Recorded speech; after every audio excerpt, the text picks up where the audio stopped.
मुझे बहुत ज्यादा दुख है कि 24 फरवरी 2017 को ये हादसा हुआ था। एक फायर ऑपरेशन में दोनों शहीद हो गए। कहीं पे आग लगी थी, इन्होंने वहां पे आग जहां लगी थी वहां शटर उठाया दुकान का, और अंदर से एक धमाका हुआ और उस धमाके में दोनों की जान चली गई। 24 फरवरी 2017 को अब 2 साल होने को आए।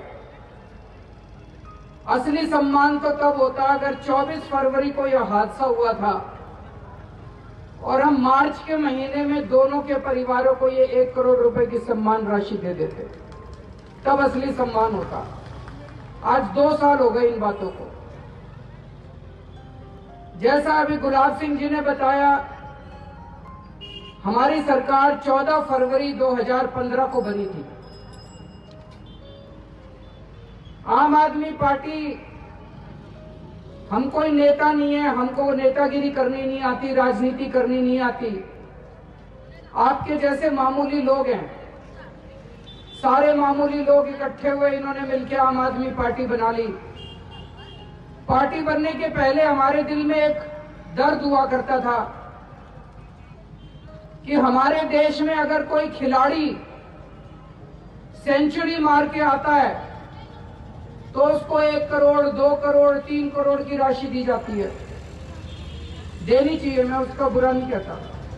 लेकिन कोई अगर शहीद हो जाए, कोई हमारा बॉर्डर पे सैनिक शहीद हो जाए, कोई सिपाही शहीद हो जाए, कोई फायरमैन शहीद हो जाए, उनके परिवारों को मैंने रुलते हुए देखा एक बार शहादत के बाद। जब शहीद होते हैं तब तो एक बार अखबार में नाम आ जाता है, फिर उनके परिवार को देखने वाली कोई सरकार नहीं होती, कोई नहीं होता। इसकी वजह से बड़ी तकलीफ हुआ करती थी। मुझे ये लगता है कि जो देश और जो समाज अपने शहीदों का सम्मान नहीं करता, उस देश और उस समाज की कभी बरकत नहीं हो सकती। तब हम ये सोचा करते थे भाई कभी अपनी चली तो ये तो एक करेंगे कि अपने शहीदों का सम्मान करेंगे और उनको 1 करोड़ रुपए की राशि देंगे, ताकि उनके बाद उनके घर के लोगों को एक तो ये लगे कि भाई देश ने हमारा ख्याल रखा, समाज ने हमारा ख्याल रखा, सरकार ने हमारा ख्याल रखा, और दूसरा उनको रुलना ना पड़े, उनको एक सम्मान महसूस हो। जैसे ही हमारी सरकार बनी 14 फरवरी 2015 को, जैसे अभी गुलाब सिंह जी ने बताया, 10 दिन के अंदर हमने ये पॉलिसी बना दी कि अब अगर दिल्ली में रहने वाला कोई भी सैनिक, दिल्ली में रहने वाला कोई भी दिल्ली पुलिस का सिपाही या कोई फायरमैन अगर शहीद होगा, सरकार उसको 1 करोड़ रुपए की उनके परिवार को शहादत के बाद 1 करोड़ की सम्मान राशि देगी। दोस्तों, मेरे को बड़े दुख के साथ कहना पड़ रहा है, उसके अगले कुछ महीनों में हमने 5 लोगों को तो दे दी। जैसे ही शहादत होती थी 10-15 दिन के अंदर हम चेक बना के उसके परिवार को मैं जाके दे आता था। लेकिन उसके बाद एलजी साहब ने फाइल मंगा के और वो पॉलिसी कैंसिल कर दी।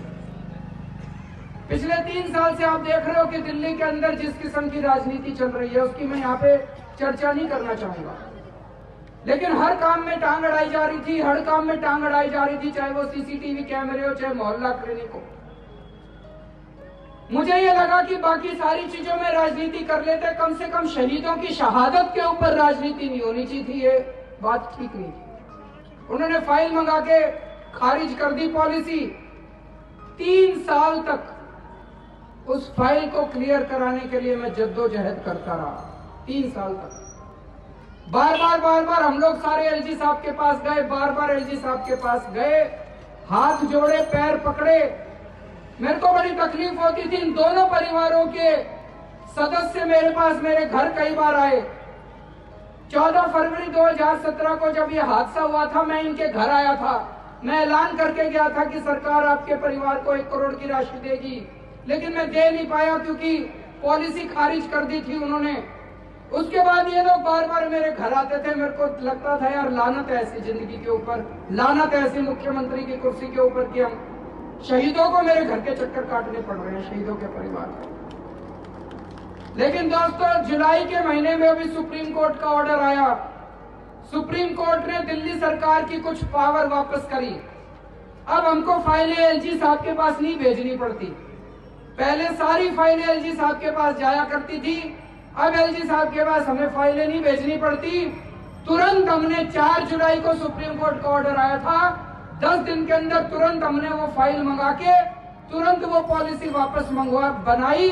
और अब ये जितने 18 शहीद हुए थे पिछले 3 साल में, सबके चेक बनवा दिए। अब पिछले 10 दिन से एक दिन जाके मैं हर इलाके के अंदर वहां के शहीदों को 1-1 करोड़ रुपए की राशि दे के आ रहा हूं।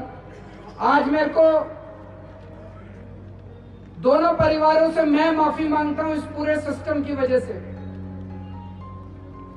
मैं माफी मांगता हूं, चाहे जो भी गुनाहगार रहा हो, कि हमारे प्रयास में कुछ ना कुछ कमी रही होगी कि आपको 2 साल तक ये भुगतना पड़ा, इसके लिए माफ कर दीजिए। लेकिन आगे आप कभी भी अपने आप को अकेला मत समझना। कोई भी किसी भी तरह की तकलीफ हो, आप मेरे पास तुरंत आ जाना। मैं ये चाहता हूं कि इस तरह की पॉलिसी अब पूरे देश में बननी चाहिए। दिल्ली छोटा सा शहर है, हमारा छोटा सा बजट है। 3 साल में दिल्ली के 18 लोग शहीद हुए हैं, 18 करोड़ रुपए गए। 18 करोड़ में देश गरीब नहीं होता, 18 करोड़ में दिल्ली सरकार गरीब नहीं होती। लेकिन हमारे सारे सैनिकों को, हमारी सारी दिल्ली पुलिस को यह संदेश जाता है कि सरकार आपका ख्याल रखती है, सरकार आपके साथ खड़ी है। मैं चाहता हूं कि केंद्र सरकार ऐसी पॉलिसी बनाए कि अगर देश से कोई भी सिपाही शहीद होता है, उसके परिवार को कम से कम 5 करोड़ रुपए की राशि मिलनी चाहिए। सारी राज्य सरकारें ऐसी पॉलिसी बनाए कि अगर कोई भी उनके राज्य से शहीद होता है तो 1 करोड़ रुपए की उनकी राशि मिलनी चाहिए। हमें अपने सैनिकों का अगर हम ख्याल नहीं रखेंगे तो कौन ख्याल रखेगा? अगर दिल्ली सरकार, भारत सरकार अपने सैनिकों का ख्याल नहीं रखेगी तो कोई पाकिस्तान और अमेरिका वाले तो हमारे सैनिकों का ख्याल नहीं रखने वाले। आज अखबार में एक छोटी सी खबर पड़ी थी, मेरे को बड़ी तकलीफ हुई। अखबार में आज छपा था, सेना में जो शॉर्ट सर्विस कमीशन होता है, हमारे युवा 14 साल के लिए जाते हैं शायद शॉर्ट सर्विस कमीशन में। 14 साल के लिए हमारे युवा सेना में जाते हैं और 14 साल के बाद रिटायर हो जाते हैं। जब ये 14 साल के बाद हमारे सैनिक रिटायर हुआ करते थे तो अभी तक ये प्रावधान था कि उनको जिंदगी भर भारत सरकार उनका और उनके परिवार का मेडिकल का ख्याल रखती थी। अच्छी बात है। उन 14 सालों में कितने हमारे बच्चे शहीद भी हो जाते थे। लेकिन अब सरकार ने वो पॉलिसी कैंसिल कर दी कि 14 साल के बाद जो बच्चे रिटायर होंगे सेना से, उनको और उनके परिवार को कोई मेडिकल नहीं दी जाएगी। आज ही मैंने गुहार करी है केंद्र सरकार से कि गरीब नहीं हो जाएगा देश। उनके परिवार को अगर बीमार होता है, उनका अगर इलाज करा दोगे तो कौन सा गरीब हो जाएगा हमारा देश? हम गरीब नहीं हो जाएंगे अगर हम अपने सैनिकों के परिवार का ताउम्र अगर इलाज करा देंगे। तो मेरी आज इस मंच से यही गुहार है कि हमें अपने शहीदों के लिए, अपने सैनिकों के लिए, हमारे सैनिक 30-30, 40-40 हजार रुपए महीने की तनख्वाह पे अपनी जान की बाजी लगाते हैं। छोटी बात नहीं होती। 30-40 हजार रुपए में आजकल क्या आता है? जान इतनी सस्ती नहीं होती। आज हमने जो 1 करोड़ रुपए दिए, 1 करोड़ रुपए में जान नहीं मिलती। इस तरह की खबरें देखने के लिए आप हमारे चैनल को लाइक करके सब्सक्राइब कीजिए और नोटिफिकेशन बेल ऑन कीजिए। धन्यवाद।